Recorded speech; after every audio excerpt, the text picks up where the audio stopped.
केसी मलकानिया जी, आपसे ही मैं शुरुआत कर लेती हूं। भूपेंद्र सिंह हुड्डा जो कह रहे हैं कि अब मैं 75 साल का हो गया हूं और ये मेरी आखिरी आर पार की लड़ाई है, क्या मायने हम इसके समझें? जो हमारे दर्शकों को समझाइए आप, इस बयान के क्या मायने हैं?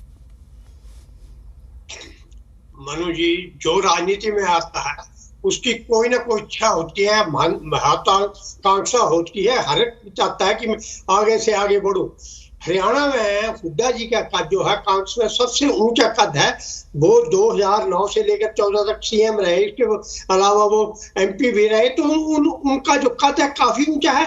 और अब वो उम्र के अंतिम पड़ाव पर है। वो समझते हैं कि अगर इस बार मैं मुख्यमंत्री बन गया तो बन गया, अदरवाइज उसके बाद मेरे कोई चांसेस नहीं है। इसलिए वो चाहते हैं कि कांग्रेस जो है इस पिछले चुनाव 2014 से बाद जो 18 में थोड़ी सुधरी है, काफी उनकी स्थिति सुधरी है। और उसको लगता है कि अगर जजपा उसका साथ ना देती और हमारा साथ देती या आजाद उम्मीदवार हम भी हमारे साथ होते तो हम सरकार बना लेते। परंतु इस बार लगता है कि हम जो है अगर मिलकर जोर लगाएं तो हम सरकार बना सकते हैं, कांग्रेस सत्ता में आ सकती है।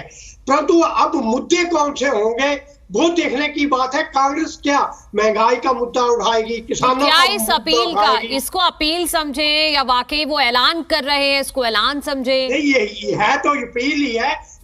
आप ऐलान कर देंगे तो वोट तो जनता देगी ना। जनता के आगे अगर अपील करेंगे और आपकी भावना को वो समझते हैं, भावुक अपील है, तो कांग्रेस जनता कम से कम उसके साथ जुड़ना चाहेंगे। और जो डोलता वोट होता है, जो किसी पास से नहीं होता है, वो कई बार भावुक अपील के साथ जुड़ जाता है। तो इस प्रकार की अपील करते हर जो नेता है वो हर किस्म का हथियार अपनाना चाहता है। जैसे अब सत्तारूढ़ पार्टियां कहती हमने काम किए हैं, हम काम के नाम पे वोट मांगेंगे। विपक्ष जो है वो सत्ता पक्ष का विरोध करेगा, महंगाई का मुद्दा उठाएगा, किसान का मुद्दा उठाएगा, सरपंचों का मुद्दा उठाएगा, कर्मचारियों का मुद्दा उठाएगा। ऐसे अनेक मुद्दे उठाकर लोगों की भावना को पहचानने की कोशिश करेंगे, उसके साथ खेलेंगे और उसके साथ साथ वोट लेना चाहेंगे। इसलिए हुड्डा जी का ये जो पत्ता उन्होंने फेंका है या भावुक अपील की है,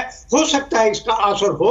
अगर हरियाणा में जजपा और भाजपा मिलकर चुनाव नहीं लड़ती तो इसके जो है दूरगामी परिणाम हो सकते हैं और कांग्रेस को इसका लाभ भी हो सकता है। अब देखना है विपक्ष कितना एकजुट होकर चुनाव लड़ता है, कांग्रेस में एकजुटता कितनी होती है। क्या शैलजा उनके साथ चलती है, किरण चौधरी उसके साथ चलते हैं, सुरजेवाला उनके साथ चलते हैं, हुड्डा जी के या विरोध करते हैं। उनका तो विरोध होगा तो जीतना मुश्किल है। अगर सारी कांग्रेस पार्टी एकजुट होकर लड़ेगी, अपील वर्सेस गुटबाजी, फिर यही हो जाता है। ठीक है मलकानिया जी।